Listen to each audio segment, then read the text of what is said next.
तो वही सर्प अंत्येष्टि यज्ञ में जो सर्प मरे थे, करोड़ों, लाखों नहीं करोड़ों मरे थे,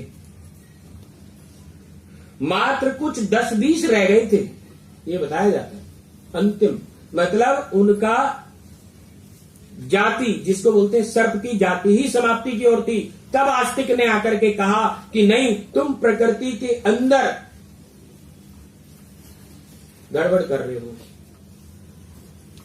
प्रकृति के साथ खिलवाड़ कर रहे हो, प्रकृति भी तुम्हारे साथ खिलवाड़ करेगी। जैसा प्रकृति के साथ करोगे प्रकृति भी वैसा ही करेगी।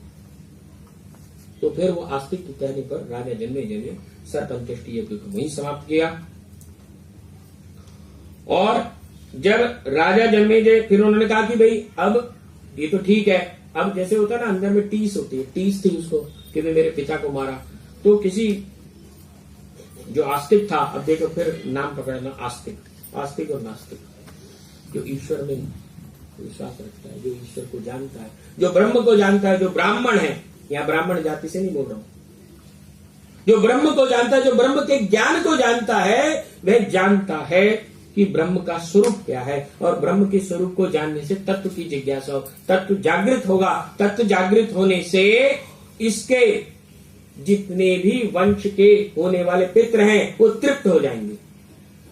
तो राजा जन्मेजय को ज्ञान दिया गया कि तुम श्रीमद् देवी भागवत का पाठ ज्ञान यज्ञ करो।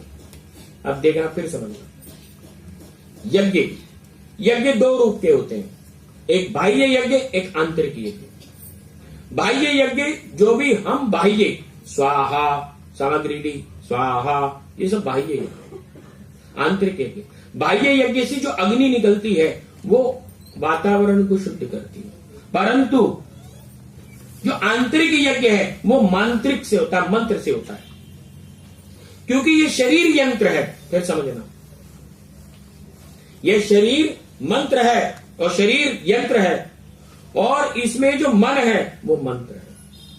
जैसे जैसे मंत्र बढ़ेगा मन कंट्रोल होना शुरू हो जाएगा, और जो इसमें प्राण है वही तंत्र है।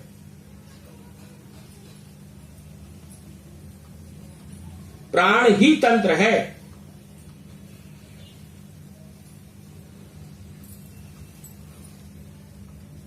राजा जन्मेजय को तैयार किया गया कि भी तुम जो है राजा श्रीमद् देवी भागवत का ज्ञान यज्ञ नवान प्राण कराओ तो तुम्हारे पितृ जो हैं तृप्त हो जाएंगे। तो उन्होंने ऐसे ही किया। पितरों की मुक्ति के लिए उन्होंने श्रीमद् देवी भागवत का नवान प्राण कराया। और अब हम तीसरे स्कंद की तरफ आ गए हैं। 2 स्कंद समाप्त हो चुके हैं। अब जब राजा जन्मेजय को श्रीमद् देवी भागवत की कथा या तत्व ज्ञान, देखो कथा फिर समझना, कथा ये बहुत बाद में कथा के नाम से जाने लगा है। कथा नहीं हो, ये तत्व ज्ञान है। जब तक हमें तत्व ज्ञान नहीं मिलेगा कुछ नहीं है। कथा सुनी, कपड़े झाड़े, चले गए। आज तक हम पर कितने सत्संगों में हम गए, बताओ कितना फर्क पड़ा। जैसे थे वैसे ही आ गए, कोरे गीले ही नहीं हुए, भीगे ही नहीं, उसके रस से सराबोर ही नहीं हुए, बाहर बाईपास कर गए। तो राजा जन्मेजय ने ये सबसे पहले पूछा कि अंबा कौन है। अंबा कौन है, अंबा का मतलब क्या है, अंबा क्या है। देखिए, अंबर कहते हैं आसमान। अंबा के नाम से अंबर, जिसने उस अंबर को संभाल रखा है। एक हम बोलते हैं सांब, सांब सदाशिव, सांब सदाशिव, सांब। सांब का मतलब है अंबा सहित। अंबा सहित किसके? अंबा सहित कौन? शिव और शक्ति दोनों ही मिले तो सांब। सांब सदाशिव, सांब सदाशिव, सांब शिव। अंबा, अंबिका और अंबालिका, ये महाभारत की 3 नायिकाएं नहीं है। नहीं, 2-2:30 बजे का बोला। 2 बजे के बाद का 2:30 बजे, 2 बजे के बाद, 2 बजे तक तो अभी तो ये तो बहुत लंबा चलेगा। 2:30 बजे का अभी तो हमने 10 महाविद्याओं को नहीं होता।